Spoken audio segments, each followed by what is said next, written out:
In the beginning, Elohim created the heavens and earth, called Eden, in eternity, to be the home of the bride. But something happened, and Eden was covered in darkness, confusion, and was unfilled. Thus said the Master Yehovah, you were sealing up a pattern, complete in wisdom and perfect in loveliness. You were in Eden, the garden of Elohim. Every precious stone was your covering. The workmanship of your settings and mountings was prepared for you on the day you were created. You were the anointed cherub that covered. And I placed you, you were on the set-apart mountain of Elohim. You walked up and down in the midst of stones of fire. You were perfect in your ways from the day you were created, until unrighteousness was found in you. So, Elohim recreated Eden. Darkness and distress stirred up the waters, but the spirit of Elohim moved upon those waters. Lucifer slandered the name and esteem of Elohim. The result was 1/3 of the messengers fell. They were cast to the defiled Eden. What they coveted became their prison. Day 1. He created day and night for plants, animals and man. The evening and morning make up one day, so we can have a rest before facing tomorrow's challenges. Matthew chapter 6 verse 34. Day 2. He separated the heavens, where he dwells, cutting out a section surrounding Eden.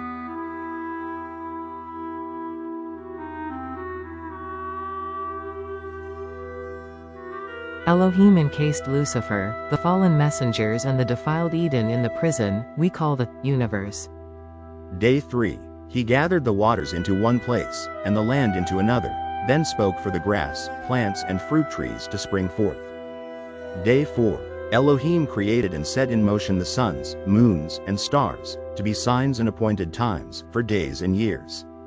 He created time, for there is no time in eternity, placing this second Eden and universe on a countdown timer. Revelation chapter 20 verses 12 to 15. And the dead were judged from what was written in the books, according to their works.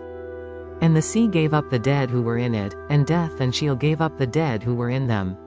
And they were judged, each one according to his works. And death and Sheol were thrown into the lake of fire. And if anyone was not found written in the book of life, he was thrown into the lake of fire. Day 5. Elohim spoke forth the creatures of the seas and the birds, to keep the waters in Eden clean. Day 6. Elohim first made all the creatures of Eden, to clean the land. Then Elohim made man in his image.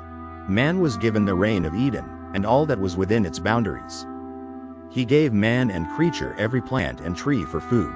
Elohim formed man out of the clay of Eden, and breathed into his nostrils the breath of lives, for himself and all his children.